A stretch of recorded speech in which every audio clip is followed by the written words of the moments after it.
Test 2. You will hear a number of different recordings, and you will have to answer questions on what you hear. There will be time for you to read the instructions and questions, and you will have a chance to check your work. All the recordings will be played once only.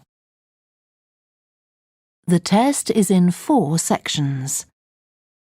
At the end of the test, you will be given 10 minutes to transfer your answers to an answer sheet. Now turn to Section 1. Section 1. You will hear a young man phoning a town's youth council. First, you have some time to look at questions 1 to 5.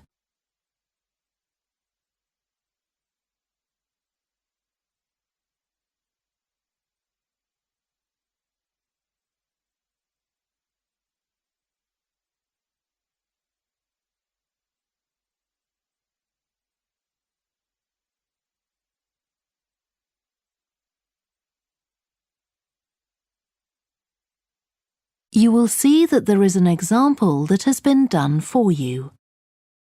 On this occasion only, the conversation relating to this will be played first. Good morning, Youth Council. Caroline speaking. Oh, hello. I'm interested in standing for election to the Youth Council, and I was told to give you a call. That's good. Could I have your name, please? Yes, it's Roger Brown. Thank you. The young man's name is Roger Brown, so Brown has been written in the space. Now we shall begin. You should answer the questions as you listen, because you will not hear the recording a second time. Listen carefully and answer questions 1 to 5. Good morning, Youth Council. Caroline speaking. Oh, hello. I'm interested in standing for election to the Youth Council, and I was told to give you a call. That's good. Could I have your name, please? Yes, it's Roger Brown. Thank you. I'm Caroline, the Youth Council Administrator. So, do you know much about what the council does, Roger? I've talked to Stephanie. I think she's the chair of the council. That's right. And she told me a lot about it. How it's a way for young people to discuss local issues, for example, and make suggestions to the town council. That's what made me interested. Fine. Well, let me take down some of your details. First of all, how old are you? You know the council is for young people aged from 13 to 18. I've just turned 18. And where do you live, Roger? Well, that's a bit complicated. At the moment, I'm looking for a flat to rent here, so I'm in a hostel from Monday to Friday. I go back to my parents' place at the weekend. OK, so where's the best place to send you some information about the council? Oh, to my parents' address, please. That's 17 Buckley Street, Buckleigh Street, Stamford, Lincolnshire. Though you don't really need the county. Oh, I know Stamford. It's a lovely town. And what's the postcode? PE9 7QT. Right, thank you. So are you working here or are you a student? I started studying at the university a couple of weeks ago, and I've got a part-time job for a few hours a week. What do you do? Well, I've done several different things. I've just finished a short-term contract as a courier, and now I'm working as a waiter in one of the big hotels. Uh-huh. That can't leave you much time for studying. Oh, it's not too bad. I managed to fit it all in. What are you studying? My ambition is to go into Parliament eventually, so my major subject is politics. That's partly why I think the Youth Council is important and want to be a part of it. And I suppose you're also taking a minor subject, aren't you? I know a lot of people study economics too. I chose history. To be honest, I'm not finding it as interesting as I expected. Before you hear the rest of the phone call, you have some time to look at questions 6 to 10.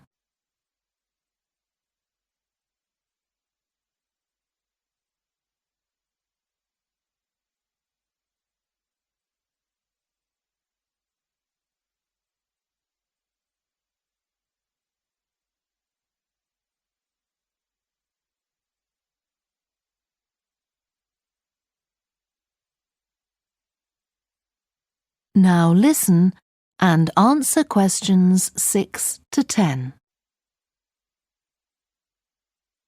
OK, so with your studying and your part-time job, do you have time for any other interests or hobbies?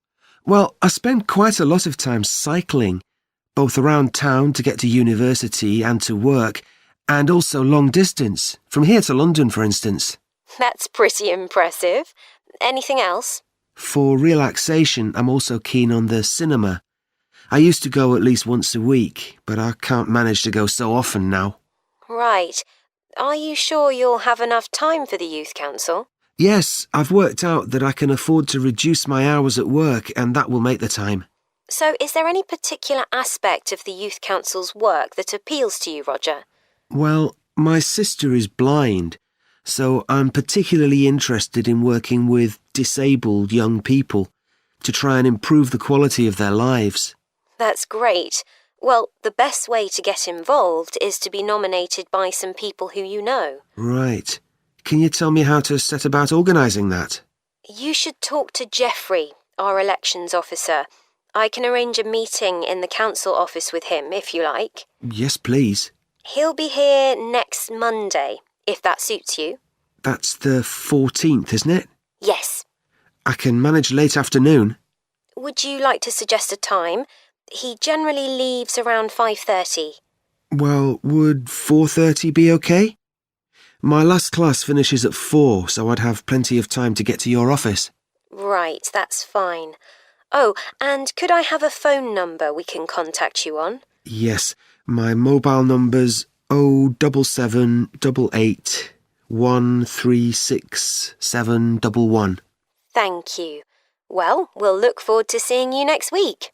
Thanks very much. Goodbye. Bye. That is the end of section 1.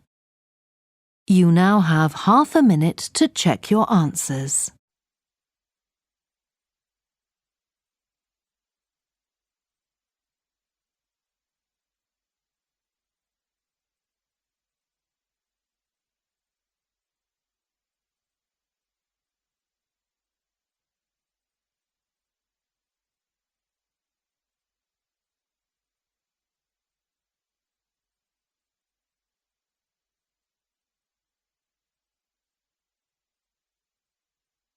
Now turn to section 2.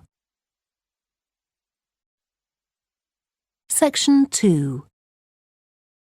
You will hear a woman who works in a theatre talking to 2 new staff members on their first day of work.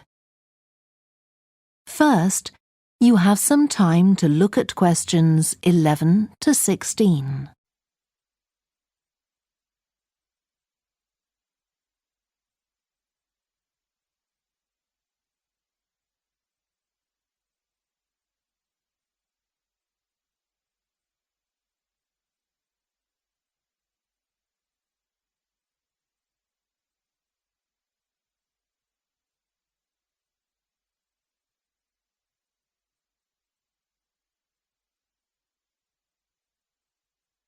Now listen carefully and answer questions 11 to 16. Hi, great to see you. I'm Jodie, and I'll be looking after both of you for the first month you're working here at the Amersham Theatre.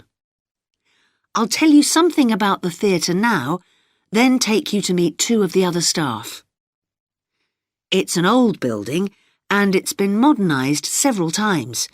In fact, as you can see, we're carrying out a major refurbishment at the moment. The interior has just been repainted, and we're about to start on the exterior of the building. That'll be a big job. The work's running over budget, so we've had to postpone installing an elevator. I hope you're happy running up and down stairs. When the theatre was built, people were generally slimmer and shorter than now, and the seats were very close together. We've replaced them with larger seats, with more legroom. This means fewer seats in total, but we've taken the opportunity to install seats that can easily be moved to create different acting spaces. We've also turned a few storerooms over to other purposes, like using them for meetings. We try hard to involve members of the public in the theatre. One way is by organising backstage tours, so people can be shown round the building and learn how a theatre operates. These are proving very popular. What we're finding is that people want to have lunch or a cup of coffee while they're here, so we're looking into the possibility of opening a cafe in due course. We have a bookshop which specialises in books about drama, and that attracts plenty of customers. Then there are 2 large rooms that will be decorated next month, and they'll be available for hire, for conferences and private functions, such as parties. We're also considering hiring out costumes to amateur drama clubs. Now I want to tell you about our workshops. We recently started a programme of workshops that anyone can join. Eventually, we intend to run courses in acting, but we're waiting until we've got the right people in place as trainers. That's proving more difficult than we'd expected. There's a big demand to learn about the technical side of putting on a production, and our lighting workshop has already started with great success. We're going to start one on sound next month. A number of people have inquired about workshops on makeup, and that's something we're considering for the future. A surprise success is the workshop on making puppets. We happen to have someone working here who does it as a hobby, and she offered to run a workshop. It was so popular, we're now running them every month. Before you hear the rest of the talk, you have some time to look at questions 17 to 20.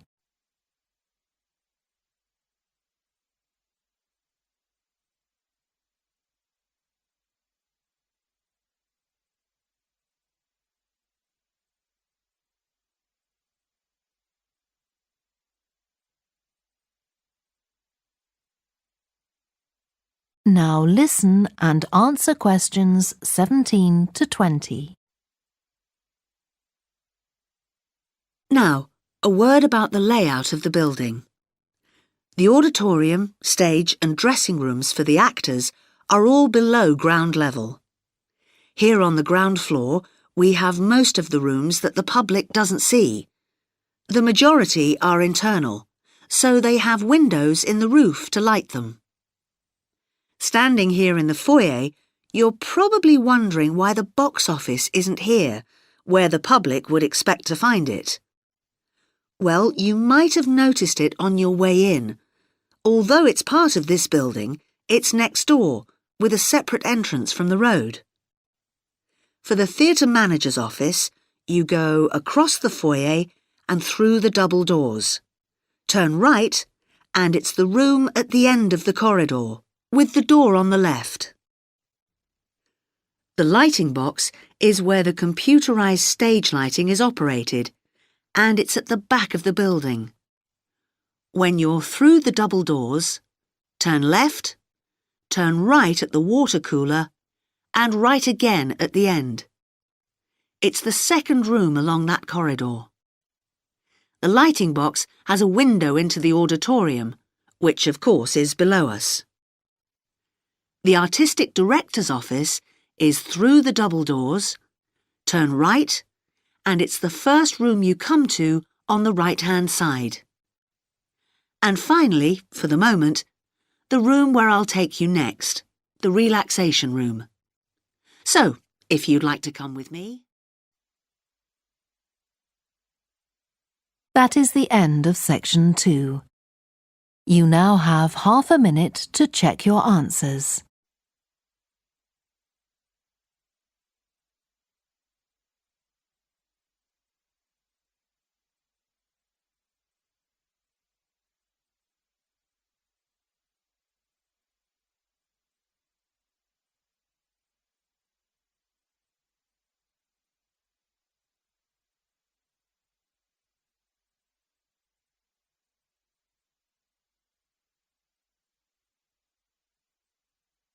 Now turn to section 3. Section 3. You will hear two biology students called Helen and Colin talking about the report they are writing on their recent field trip to a seaside area called Rocky Bay. First, you have some time to look at questions 21 to 26.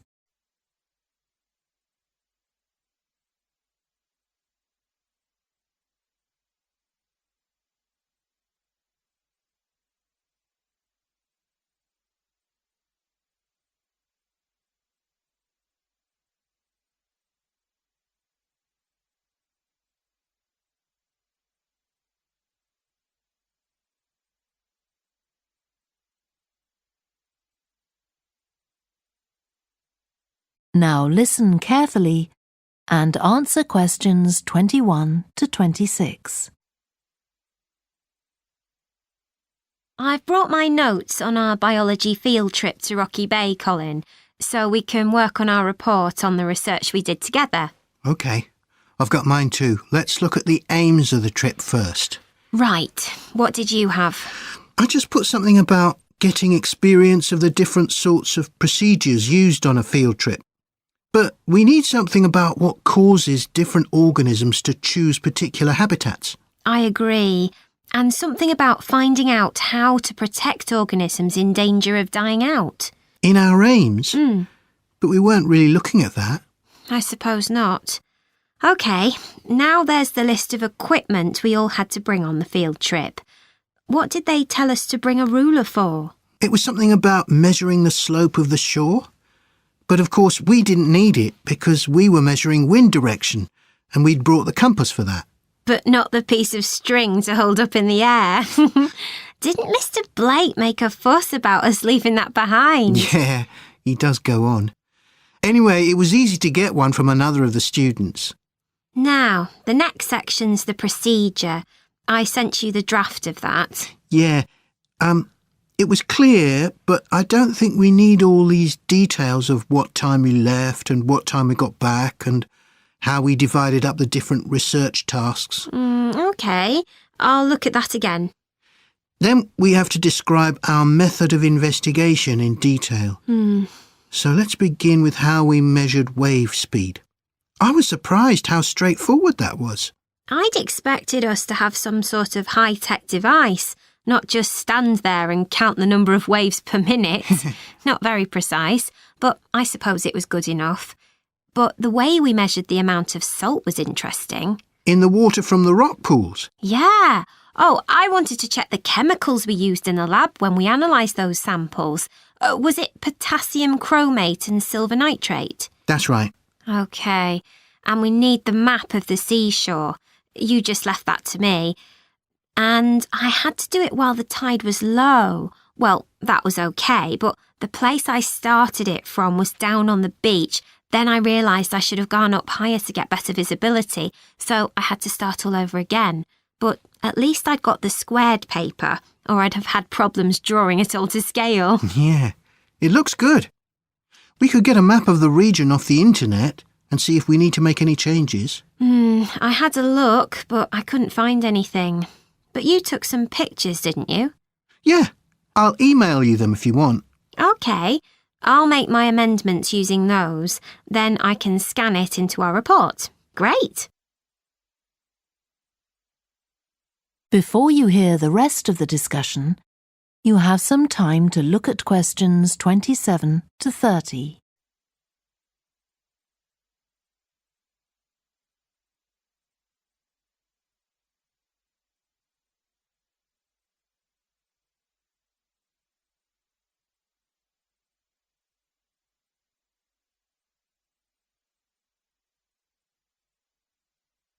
Now listen and answer questions 27 to 30. Now, when we get to our findings, I thought we could divide them up into the different zones we identified on the shore and the problems organisms face in each zone. So for the highest area... The splash zone? Yeah. We found mostly those tiny shellfish that have strong, hard shells that act as protection. But not from other organisms that might eat them, predators. No, that's not the main danger for them, but the shells prevent them from drying out because they're in the open air for most of the time. Right. And since they're exposed, they need to be able to find some sort of shelter or cover themselves up so they don't get too hot. Then in the middle and lower zones, nearer the sea, we need to discuss the effects of wave action. Yes, and how organisms develop structures to prevent themselves from being swept away or even destroyed by being smashed against the rocks. I haven't done anything on the geological changes. I don't know what to put for that. No, we weren't concentrating on that. Maybe we need to find some websites. Good idea. I've got the lecture notes from Mr. Blake's geology course, but they're too general. But we could ask him which books on our reading list might be most helpful. Right. OK. Now, I did a draft of the section of sources of possible error in our research, but I don't know if you agree. For example, the size of the sample and whether it's big enough to make any general conclusions from. But I thought actually we did have quite a big sample. We did. And our general method of observation seemed quite reliable. But we might not be all that accurate as far as the actual numbers go. Yeah, we might have missed some organisms, if they were hiding under a rock, for example. I wasn't sure about the way we described their habitats. I decided it was probably OK. Yeah, and the descriptions we gave of the smaller organisms, they weren't very detailed, but they were adequate in this context. I'm not sure we identified all the species correctly, though. OK, we'd better mention that. Now, how are we going to... That is the end of section 3. You now have half a minute to check your answers.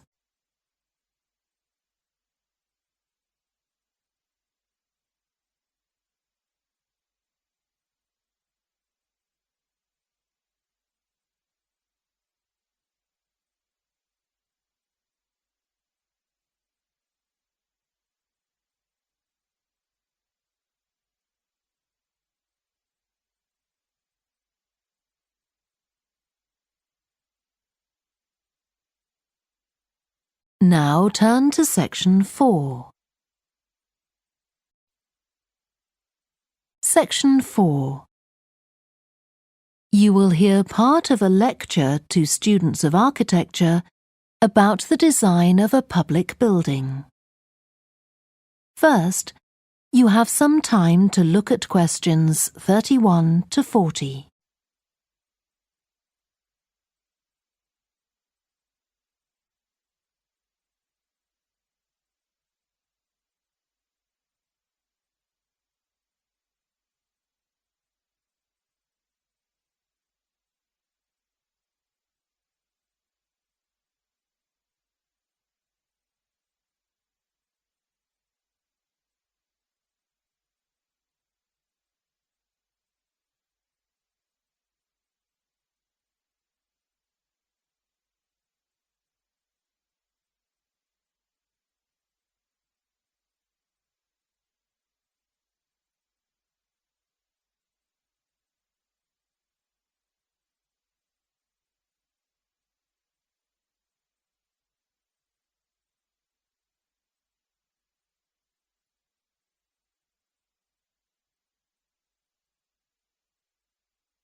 Now listen carefully and answer questions 31 to 40. We've been discussing the factors the architect has to consider when designing domestic buildings. I'm going to move on now to consider the design of public buildings, and I'll illustrate this by referring to the new Taylor Concert Hall that's recently been completed here in the city. So, as with a domestic building, when designing a public building, an architect needs to consider the function of the building. For example, is it to be used primarily for entertainment, or for education, or for administration? The second thing the architect needs to think about is the context of the building. This includes its physical location, obviously, but it also includes the social meaning of the building, how it relates to the people it's built for. And finally, for important public buildings, the architect may also be looking for a central symbolic idea on which to base the design, a sort of metaphor for the building and the way in which it is used. Let's look at the new Taylor Concert Hall in relation to these ideas. The location chosen was a site in a run-down district that has been ignored in previous redevelopment plans. It was occupied by a factory that has been empty for some years. The whole area was some distance from the high-rise office blocks of the central business district and shopping centre, but it was only 1 kilometre from the ring road. The site itself was bordered to the north by a canal which had once been used by boats bringing in raw materials when the area was used for manufacturing. The architect chosen for the project was Tom Harrison. He found the main design challenge was the location of the site in an area that had no neighbouring buildings of any importance. To reflect the fact that the significance of the building in this quite run-down location was as yet unknown, he decided to create a building centred around the idea of a mystery, something whose meaning still has to be discovered. So, how was this reflected in the design of the building? Well, Harrison decided to create pedestrian access to the building and to make use of the presence of water on the site. As people approach the entrance, they therefore have to cross over a bridge. He wanted to give people a feeling of suspense as they see the building first from a distance and then close up. And the initial impression he wanted to create from the shape of the building as a whole was that of a box. The first side that people see, the southern wall, is just a high, flat wall uninterrupted by any windows. This might sound off-putting, but it supports Harrison's concept of the building, that the person approaching is intrigued and wonders what will be inside. And this flat wall also has another purpose. At night time, projectors are switched on, and it functions as a huge screen onto which images are projected.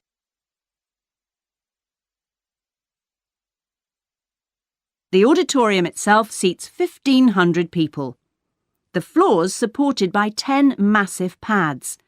These are constructed from rubber and so are able to absorb any vibrations from outside and prevent them from affecting the auditorium. The walls are made of several layers of honey-coloured wood, all sourced from local beech trees. In order to improve the acoustic properties of the auditorium and to amplify the sound, they are not straight, they are curved. The acoustics are also adjustable according to the size of orchestra and the type of music being played. In order to achieve this, there are 9 movable panels in the ceiling above the orchestra which are all individually motorised. And the walls also have curtains which can be opened or closed to change the acoustics.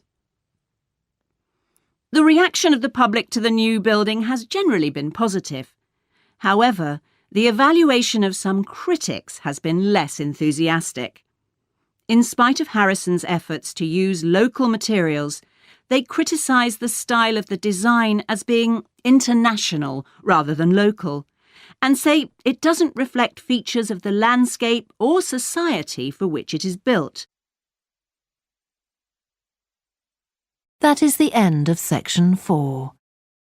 You now have half a minute to check your answers.